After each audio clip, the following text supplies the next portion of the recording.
So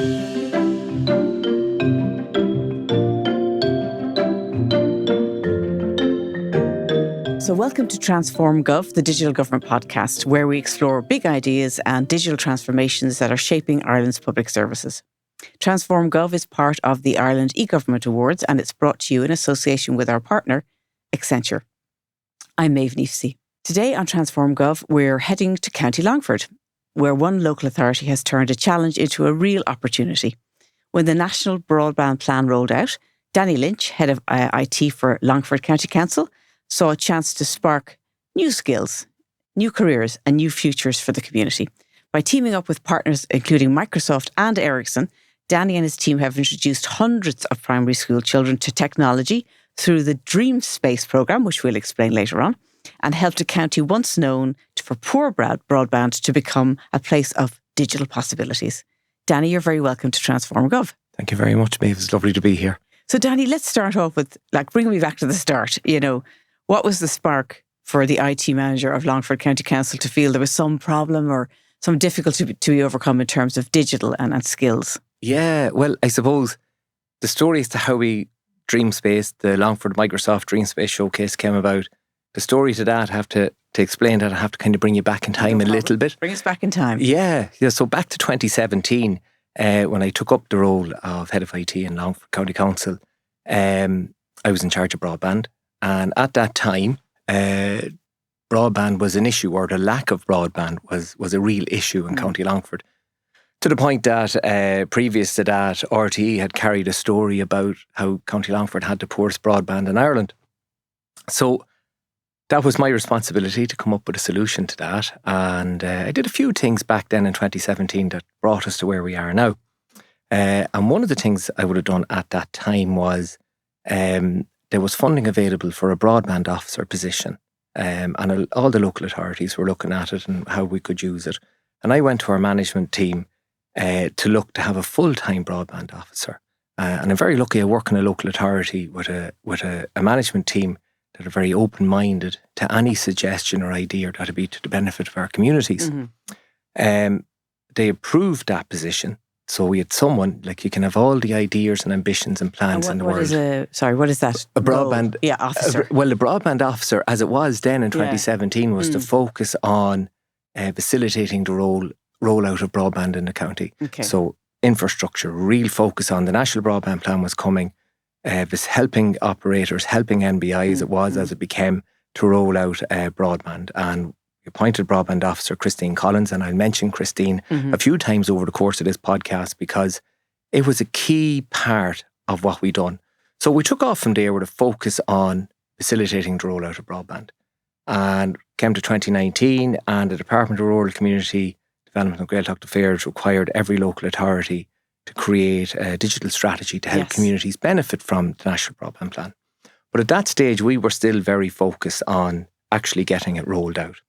So time passed and a few things happened over that period of time. At the end of 2019, Loughrea Power Station closed in County Longford. Now, for anyone that doesn't know what Loughrea Power Station is, it's the largest, or it was one of the largest peat-powered fire stations in the country. It was a big employer.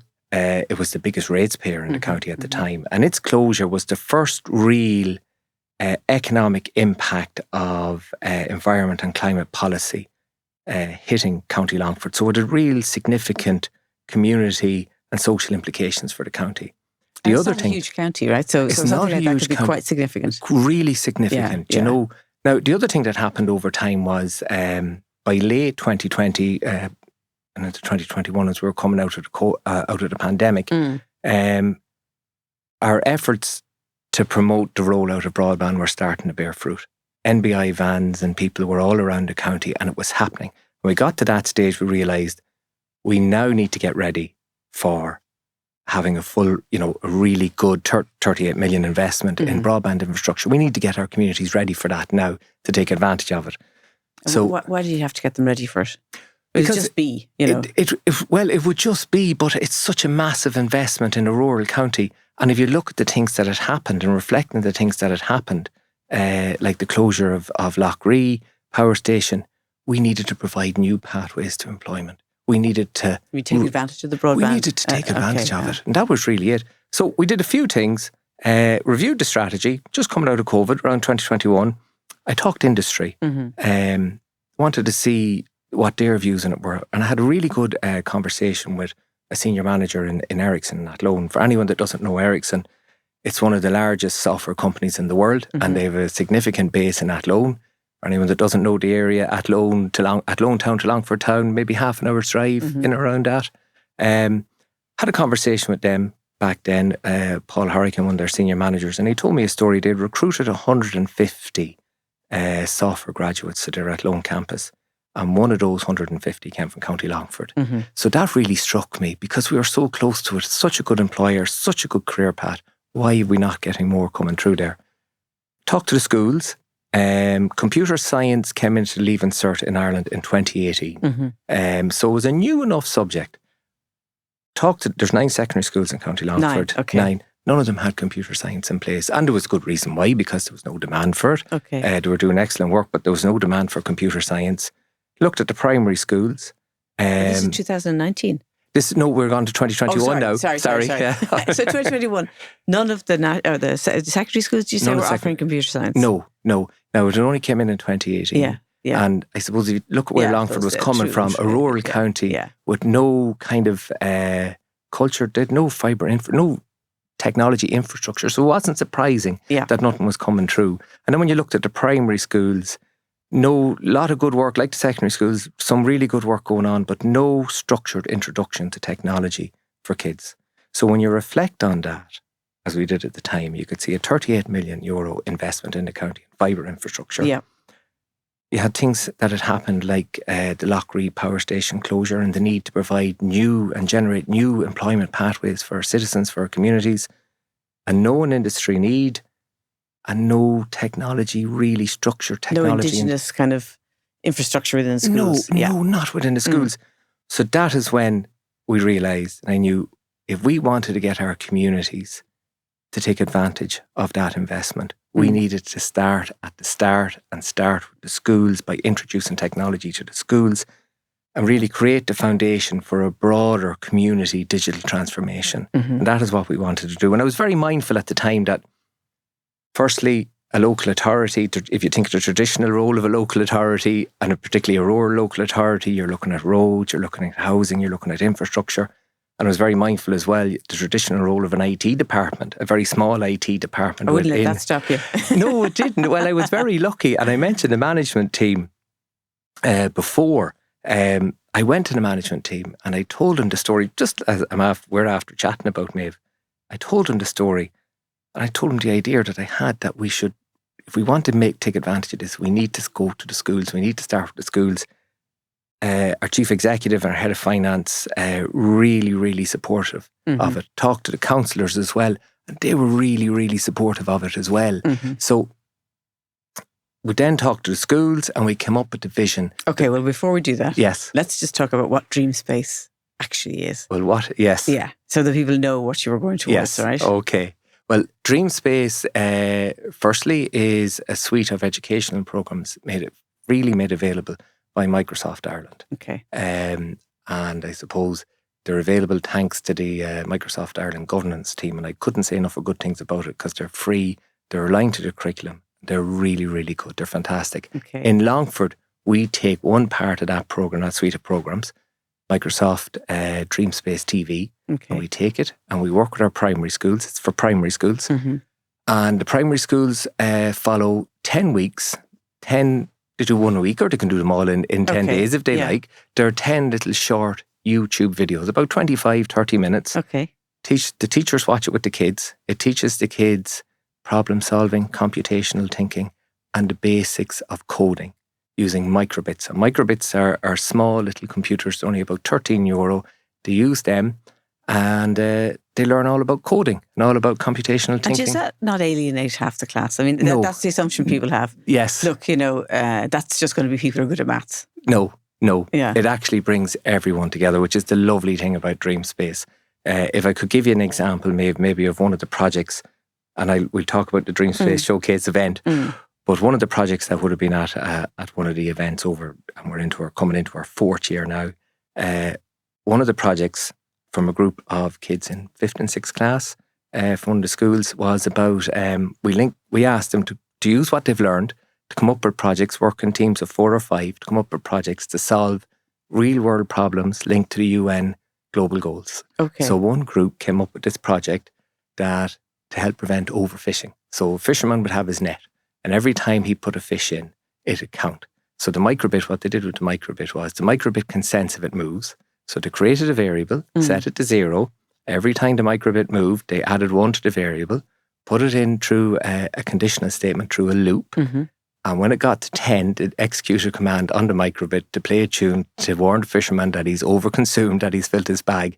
Now, I know maybe a lot of people listening to this won't understand what a variable is or a loop and all that kind of things, which is fine unless you work in technology. But the lovely thing about DreamSpace is that 10, 11 and 12-year-olds in County Longford know what it is because of the DreamSpace programme. Yeah, so a whole new world. But I know, sorry, because I did look at some of the videos, and we saw on YouTube, by the way, if anybody's interested. And there were quite practical, I suppose, local problems as well that the kids were solving. I love the one where the bottle bank. Yes. Because everybody, the amount of times you go to the bottle bank and it's full. Yes. And so there's a little sensor, I think, that says, it's actually full, and you can check in and see whether it's full or not, so you don't waste your time burning both your own energy and your engine energy getting there. So they were quite local stuff as well, It's local, and that's the lovely thing about DreamSpace and the way Microsoft run it and the way we run it in County Longford with our library service. We invite the kids to come up with the projects. They work. It's like a BT Young Scientist event, and we hold it in a place in Edgeworthstown in County Longford for a day. And so you have a showcase then. We have a showcase at the end of the year in May, and the kids come and they present their projects. So the projects, they're local, but they're using technology to solve problems local to them, and they present it. And that's why I mentioned, Maeve, it's not just about, the people that are good at maths. It's not just about technology. They have to present. So they learn a skill, working in a team, who's going to do the presenting, who's going to do the talk, and how are we going to present this. They work in groups of 4 or 5. So anyone that's done group projects at college at a young age, they realise the challenges that come in working in groups. Mm-hmm. But the lovely thing is that at that young age, they're starting to meet that challenge. And it's a life skill that they have for later. Yeah. So it involves the visualizations as well that they do to show what they were doing, what their projects. It takes in so many different skills, not just technology skills. But the key thing for us is that they're learning about technology, how to use technology, and how technology can help them and their communities in their everyday life. I suppose one of the things I was thinking about when you were saying that was, how do the teachers feel about facilitating? If they're not teaching computer science, is that a whole new challenge for them? Because, that's not usually their role. Yeah. Or is the content very easy and straightforward enough for them not to feel that they can add value? It is. I suppose there's one teacher in a rural school in Glen, Irish Comerford, said one time about it is a challenge, and they do feel it's a challenge. But the kids love it. And as she says herself, this is the future, there's jobs in this. Long may DreamSpace last. The teachers, I have to say, particularly the teachers in County Longford that we've worked with, they're brilliant and they're happy to go with it. And Microsoft, the way the 10 core programs are laid out, the teachers can do it at a pace that suits them, at a time that suits them. And the kids really take into it. And because I think it's a lot of the way the DreamSpace team and Microsoft present the 10 programs, that the kids just go with it. And it's like, as one of the kids said to me, it's great fun. They enjoy it, and they enjoy working together. And on a practical level, is it, I don't want to simplify it, but there's 10 modules. Yes. The teacher decides when we're going to do each module. Yes. They log in, they all watch it together, and then they kind of pull it apart. Yes. And then they presume they organise themselves around their project. Yes. But is Microsoft actually coming into the classroom at any stage, or is it very much hands-off? It's very much hands-off, but they often run live events. Now, when we started at the very, very start, we brought Microsoft down to one of our broadband connection points, and they met some of the schools locally. But they do live events where the schools will log on, and Michael Barrett and Amanda Yolif will talk to schools through different things. But you don't have to do that. You watch the 10 YouTube videos and you can follow through it from there. Okay. And in terms of the outcomes, the teachers must have been surprised. I mean, I'm saying this because I know if my kids were in school and they were given something outside the box, let's call it that. Yes. You'd be surprised who might come forward that you didn't expect. It may not be the mathy person in the class. Yes. It might be something else completely different. So what did they see coming through from the kids beyond understanding of kind of technology at its implementation stage? Well, I suppose one story that stands out, and there's loads of different stories, Maeve, but one that stands out is actually that teacher I mentioned before, where she would have talked about one of her students, very, very quiet student, but he came to life with the microbits and the coding and everything that was with it. And then the way the projects work and how to present the projects, there's 4 or 5 of them working together. He became, from a footballing point of view, he was the main man. He was the star of the show and he was the team leader. So he stood out. And that was that story is replicated in all the schools. It's a great enabler for kids. It's a great equalising for kids. And each child brings their own skill set. Whether it be coding, presentation, team working, planning, idea generation, they all bring their own skill set. They all bring their own gift to the team. And that's one thing that they would have noticed, that the child that might have been quiet in the background and not sporty or different things, or may have been sporty but just very quiet, they come to the fore. They can come to the fore in this type of seminar, or this type of situation, this type of project. Well, look, I'm going to use this little tiny pause to have a break because we have to thank some important people. So we're going to be back in 2 seconds after a message from our partner, Accenture. Through the power of cloud, data and AI, Accenture is helping the public sector by blending human ingenuity, technology and a delivery-focused culture to turn their ambitions into action. Be ready for any challenge by adopting a continuous reinvention mindset to deliver human-centric services that adapt and grow with your needs. Contact the team at Accenture to find out more. So we're back now after a short break, and I'm back here with Danny Lynch from Longford County Council, who's telling us about their incredible initiative in the county called Dream Space. And you'll have to listen to part 1 to find out what all that is about. But one of the things I was thinking about was the partnership element with Microsoft and Ericsson. So what did you learn about those partnerships and making them work? I'm just interested, because there could be other counties out there thinking, okay, we'd like to do the same thing. Yes. So how do you build that relationship? I know you said that with Microsoft it could be quite hands-off, but that wasn't necessarily your approach. And then Ericsson's another component within all of that. Yes. So how did that work, and what did you learn from building that partnership network? Yeah, well, it's been fantastic, our relationship with both Microsoft and Ericsson. Now, we're very, very lucky. We are located quite close to Ericsson. They're in Athlone. Sinead Pillion is a great champion for us there.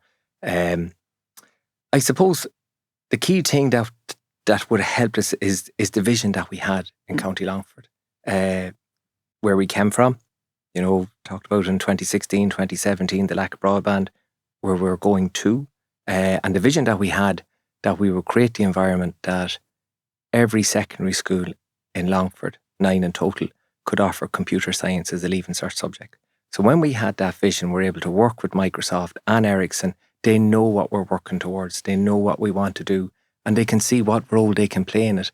Ericsson are brilliant in the help that they've given us. Like one example, it could be when we have our showcase event that day, Ericsson come down. And one of the things, and I wouldn't have thought of it myself, but I have to hand it to the guys in Ericsson. They have their stand and the kids can come up and meet them. But one of the things they brought people that worked in Ericsson from County Longford that might be well known, that could have played GAA or different things, might be a county footballer, a lady or a lad that plays football that would be known. They brought those kids, those adults down to meet the kids for the simple reason, if the kids can see it, they can be it. Yeah. So, which is a fantastic thing. And I suppose it's the vision that lets everyone see what we're working towards. And that was the key for our working with Ericsson's and with Microsoft. Yeah, exactly. And in terms of Ericsson, how did they become involved?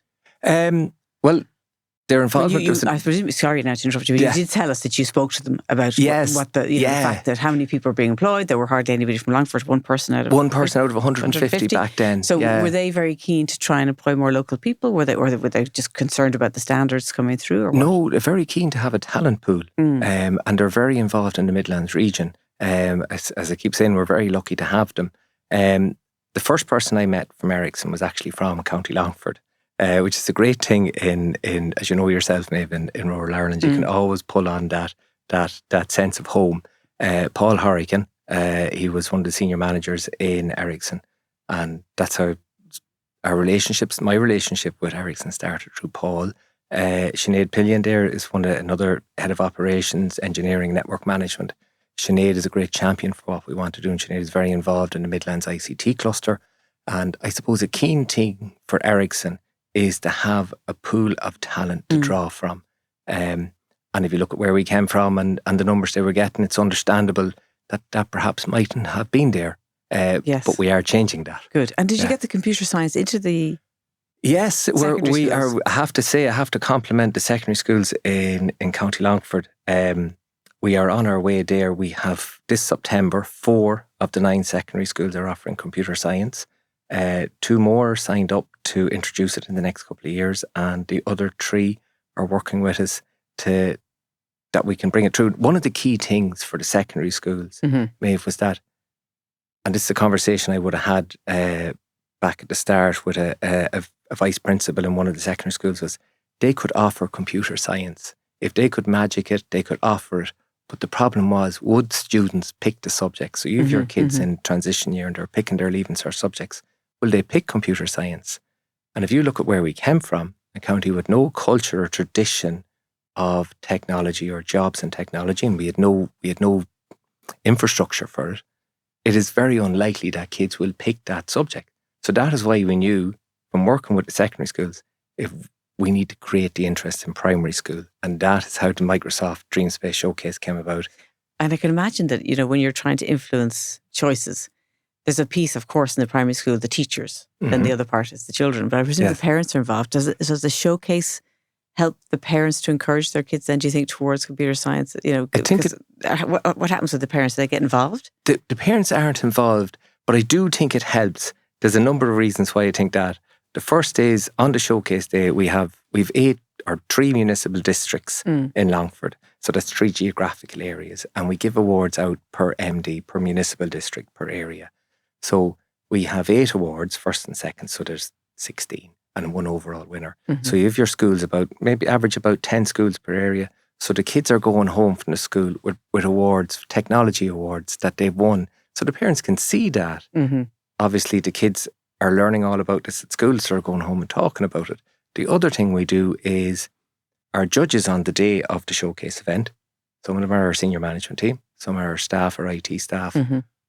But one key group that we have is secondary school teachers from the 9 schools in County Longford. They're all there on the day of the Dreamspace Showcase event, judging the kids, judging the work that they've done and giving out prizes. So it's creating a lovely system, a lovely...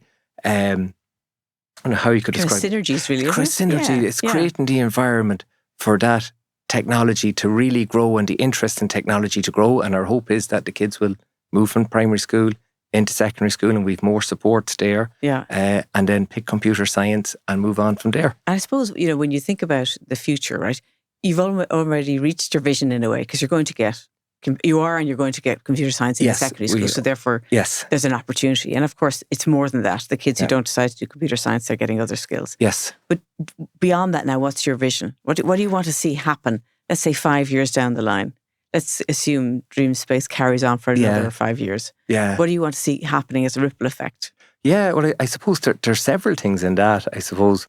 And I can think of, it's actually Michael Barrett in Microsoft, talked to him there the other day, and he said something and it really struck with me, that one of the ambitions of what we're doing, that is, no matter, and this is for Dreamspace, and it follows on from it, no matter where you're from, no matter who you are, that you have the ability, the opportunity to shape your own future. So that is our vision, I suppose, for what we're doing. We're creating new pathways to employment. We're creating new knowledge bases within our communities to really take advantage of, back to that €38 million investment in broadband infrastructure. So I presume businesses will spin out of it, Businesses will spin out of it. And also, just on a very personal level, people will be well on top of technology in terms of understanding its place. They have to be the person doing the programming. But do you see AI then changing, and that people's skills around that, or children, adults, young adults' skills are going to start to kind of evolve faster perhaps than they would have? I do think in our county they will, because of, if you look at, kids are coming up with that background and that knowledge from a young age, they're introduced to technology. And as you said, Maeve, even if they don't work in technology, they have that understanding and the skills that they can bring with them. So they're better able for the modern world and what technology will offer the modern world. They're better able to take advantage of it because they have that solid foundation and understanding. And I suppose for the county to build on what our end goal might be in 4 or 5 years and even beyond that, if you look at County Longford, look at where we are,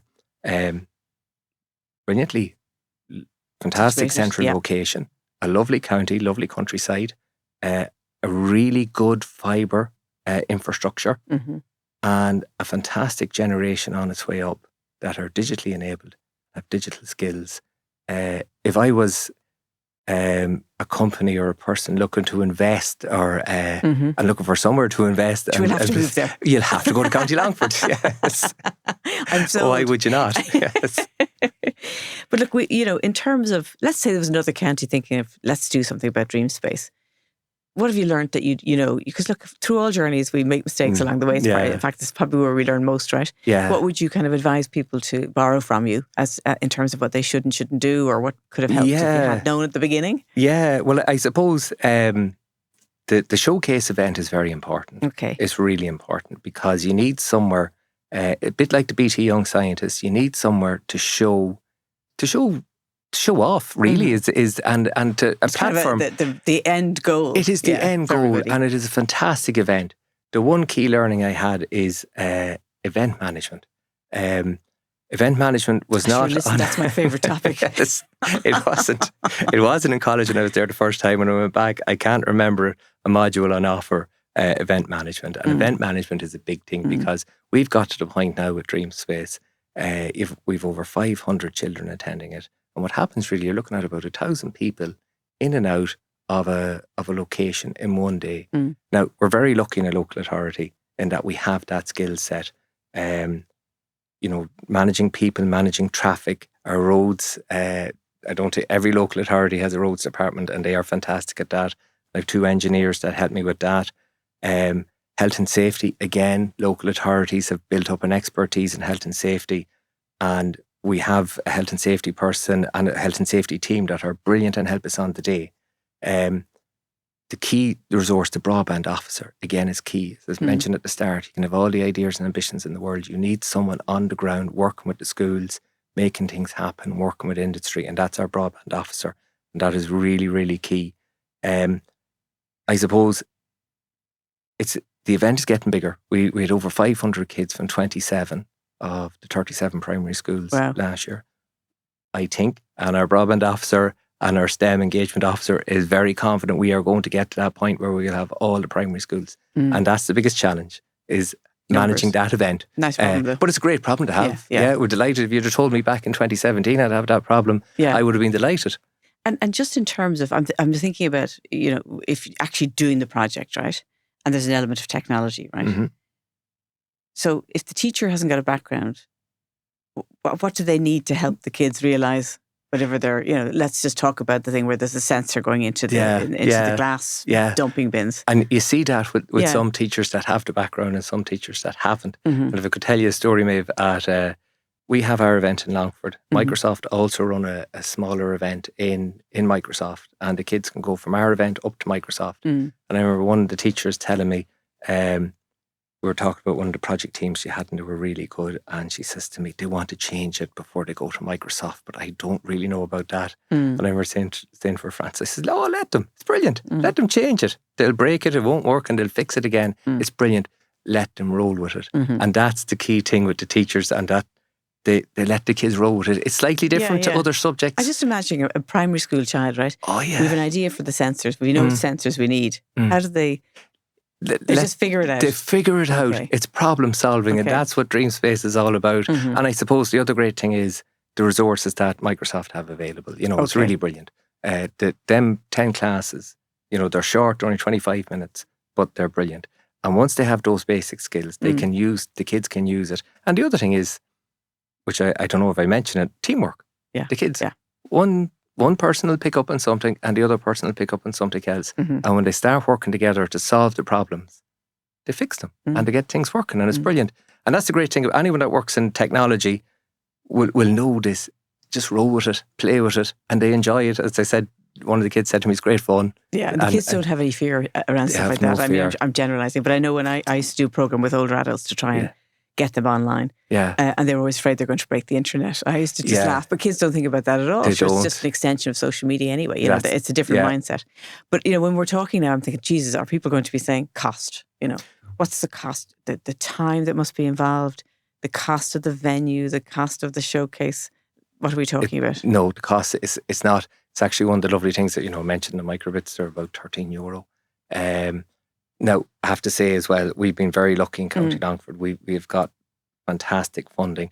When we started the initiative, we got from the Public Service Innovation Fund 44,000, and that's from the Department of Public Expenditure.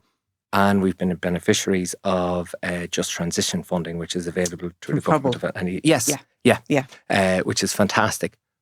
But the event itself, if you had none of those funding, you could still run a Dreamspace event. Microbits are not expensive, as I mentioned, €13. The Dreamspace Academy, that is all free from Microsoft. So all you need is your time within the school to fit in those 10 classes. You need your hall. We use a community centre. It's not expensive. Now, we've got so big and so successful, the community centre isn't big enough. And that's the largest location we can get in County Longford. So we had to put a marquee on beside it. Okay. And there's a cost involved in that. And there's a cost involved in your tables. Your tables, you're looking at around 10,000. Your marquee, you're looking at around a similar figure.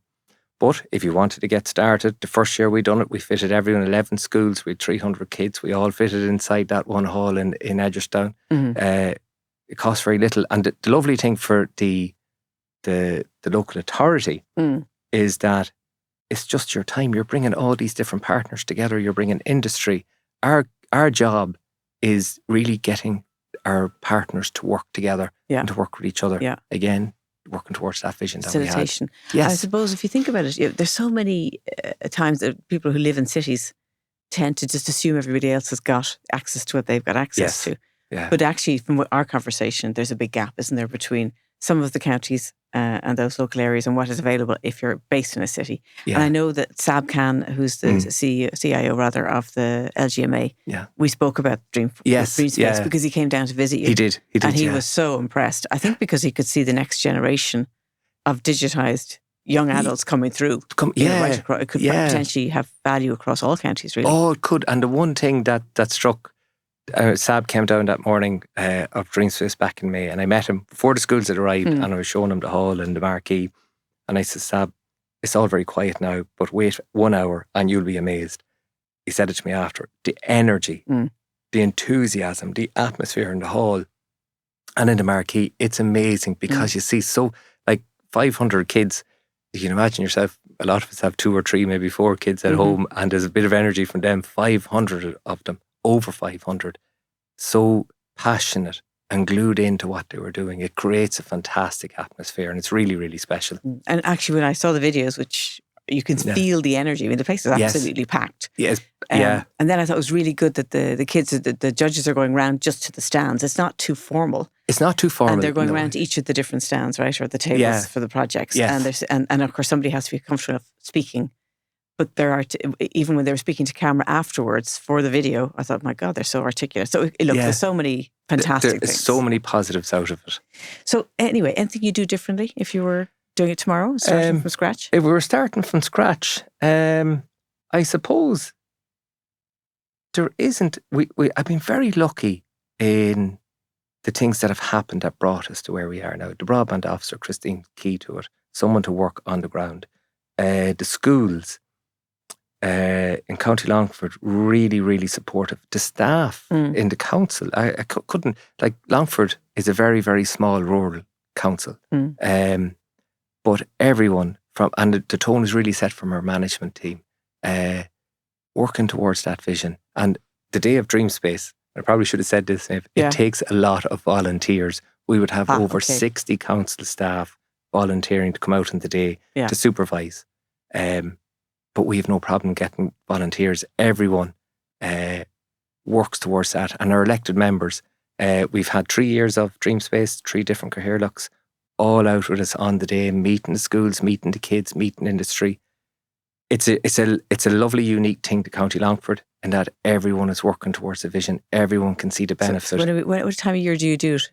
The last 3 years we've done it in May. Okay. Next year we're doing it at the diary then. Yeah, well, end of March next year. Yeah. Because of our funding. Yeah. We have to hold it before the end of March. But May is a lovely time of the year to hold it for the primary schools. Well, it's good to know. Well, look, maybe next year we'll find some way to involve some aspect of Dream Space in what's coming up in the awards. We'll talk about that later. But in the meantime, look, I can't believe it. It's been so inspiring. But unfortunately, we've run out of time, which does happen. So huge thank you, Danny, for sharing your experiences. And I know there's lots of counties out there who are going to be thinking about this. And in fact, if they do want to contact you, is that would you be happy to talk to them? I'd be more than happy to reach out to myself, reach out to broadband officer Christine Collins, reach out to anyone within the local authority. And we'd love to chat to them about it. Okay, well, that's great. Thank you so much, Danny. If you want to learn more, and you heard it here, folks, Danny Lynch and his team are going to be there to talk to you in some form. But before saying goodbye, I've got to thank our team here. So firstly, studio manager Peter Rice. Thank you, Peter. Video editor Neil Horner. And sound engineer and videographer Lee Brennan, the man with two hats. So thank you, everyone, for listening. And we look forward to seeing you next time on Transform Gov.